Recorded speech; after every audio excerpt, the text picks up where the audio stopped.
From Harvard Eye Associates, we want to welcome back to our program Dr. John Hovannisian. Thanks for being here. Good to see you, Michael. We're here where spring has sprung, and we have nights. We have nights are getting later and later as the days get longer. But we're still, night driving and things like that at night. And we want to talk about night vision and how kind of it can be challenging for as we get older.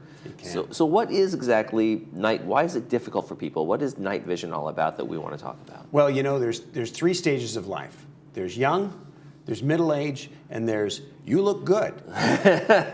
you look great for your age.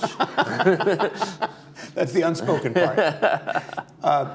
But as we age, and there's a gradual process of where one of the first things that we see that's a sign of aging is difficulty seeing after dark. Mm-hmm. And I say after dark because it doesn't have to be nighttime. In the wintertime, after dark is 5 p.m. And now it's getting later in the springtime. People are going to see family and doing more active things. So actually people are often out later now, a little bit more than in the wintertime. And it is difficult because it's a lower contrast environment. There's just not as much, the blacks are not as the blacks are darker and the whites are not as bright. And so we don't, everything's a shade of gray that we're seeing. Right. And in addition, the pupil is dilating. And when the pupil dilates to take in more light, that's a good thing, but it's not as ideal for focusing. If you ever studied photography, you know that smaller aperture means better focus. Less depth of field, right? Yeah, that's right. So there's less depth of field with a big pupil. And anything that's mild, like the beginnings of cataract or dryness of the eyes or other issues, can really start to affect us. And so freeway driving seems to be one of the most common places people complain because not only is it dim, but there are things moving toward us quickly. We have to react quickly. And very bright lights on the other side of the freeway sometimes too, right? Because it's dark, so my eyes are open, but then you hit those really bright lights, and headlights are just brighter now as a matter of fact. So there's that my pupils are open, but now I'm seeing this really bright light, so that can really be a challenge, right? The LEDs that they put in headlights now are more in the blue spectrum, and that blue light tends to scatter more, and of course they're brighter intensity as well.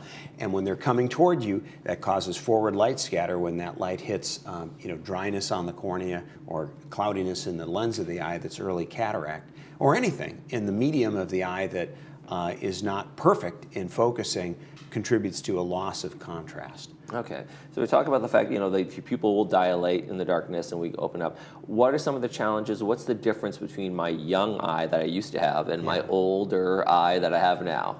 Yeah, well, lots of differences, and one that seems to work pretty well as we age throughout life is the retina, as long as we don't have a disease like macular degeneration or other problems, diabetic retinopathy. There's a shift in the back of the eye that goes from the cones that we use during brighter environments to see both color and detail to the rods, which are not so much in the detail seeing part of the eye, but just outside the fovea. And those shift in their receptiveness to light. That seems to work well, but the light getting to the retina is part of the problem. And so you've really got, and sometimes those can be affected. The retina can be affected by diseases like vitamin A deficiency, diseases like retinitis pigmentosa. Certain psychiatric medications cause a loss of sensitivity in the back of the eye. Other medications can affect nighttime sensitivity. A lot of times that happens because of dryness on the surface of the eye. So we talk a lot about dry eye because it's super important, and night vision is one of the chief places it affects people. Okay, so can drops help with that? Can we treat that in some way? That's one of the first line defenses against dry eye is to use lubricant eye drops, and so treat your dry eye if you have it. That's one way to do it. Eye doctors can help you with other treatments that are available. And then cataracts. So the internal lens inside the eye is an important focusing element. And from our teenage years and onward, we start to have little tiny imperfections in the lens that perceptibly start to reduce the contrast we see when we're trying to see at night. And if you've had cataract surgery and you have a lens implant in your eye, sometimes a loss of night vision can come from a cloudiness that occurs behind the lens implant. Very easy to treat with a laser if it occurs. That's called posterior capsulopacification. It happens to let me write that down. It happens to about 50% of people who have cataract surgery within 10 years afterwards. So it's common, but highly treatable and one little treatment, it's fixed, it's covered by insurance, it's nothing to worry about. Okay. We talked a little about driving. What are some of the other challenges folks have with night vision that or they come to you and say, hey, I'm having trouble at night with X, Y, and Z? Well, another one that people don't talk about a lot, but is a very real issue, is just navigating around the house at night in dim light. And one of the things that people fear as we get older is falling. And falling often happens after dark, and if you take any medication for sleep, it affects your visual perception, it affects your balance, Right. And you're just not as awake, and so you're not navigating as well. So, uneven surfaces between your bed and the bathroom are things you want to think about and be very conscious of. Having a night light helps a lot, and just be aware that that's another hazard of having difficulty with night vision. Okay. We talked about drops. Are there ways, if I'm having trouble with my night vision, are there other ways that I can do something to improve it? Well, so see your eye doctor is the Okay. first thing, because often focus issues, not that you have to put on your glasses to get up, but if you need to, you need to for getting up at night, and certainly for driving after dark. A lot of folks who really do fine during the day just need glasses for their best nighttime driving. Whether you've had LASIK surgery or cataract or anything else, you're going to get a little better visual focus and performance and less scatter of light with a good pair of eyeglasses if you need them. So. And what about restrictions? Is there sometimes where people get to the point where, hey, I just can't drive at night anymore, and that kind of thing? And Yeah. and is that something that gets reported to the DMV, or you just make a decision on your own? I really don't know.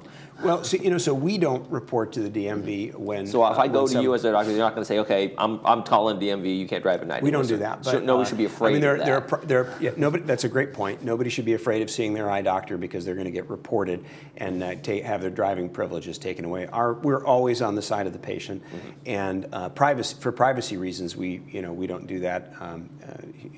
If we hear from a patient that they're driving and doing something we think is hazardous, we let them know, and we document that in the chart. So that could work against you if you're ever in an accident and someone says, I want to see the records of your eye doctor, and it says in there that we have advised them. We have to do that because that's our obligation, but we don't reach out to tell authorities about vision problems unless we think there's an immediate threat to others. We don't do that. Does everyone have a night vision challenge that gets kind of worse and worse, or some people just, it doesn't happen because of X, Y, and Z? Well, some people, just like you have your hair and I don't. You don't have to point that some out, people but- have more. Just like some people get gray earlier and have their skin looks better when they're the eyes age differently for individuals, and so we'll see different types of different degrees of loss of clarity. So yeah, you're right. Some people just see better than others. Life's not fair. But where it's not fair, we can usually help. And so unless there's a untreatable condition, generally we can help folks who have trouble driving at night to see better. Are there glasses, there are certain prescriptions that can actually help with night vision if I was wearing those? So often we'll use lenses that have an anti-reflective coating because those do help a little bit with glare, and what it does is it reduces just glare off of the lenses themselves. And then beyond that, just the right prescription. Certain lens materials may be a little bit better in terms of not causing aberrations in light. Good quality lenses, but a proper prescription by a qualified doctor, that's the most important thing. It sounds like people need to go in there and get their eyes checked for this as well, then, You know, right? That's a good idea. One more good reason to take care of your eyes. All right. Well, Dr. John Hoveniesian from Harvard Eye Associates, thank you so much for joining us, and good luck driving at night. Same to you. Thank you. You're watching This Day. We'll be right back.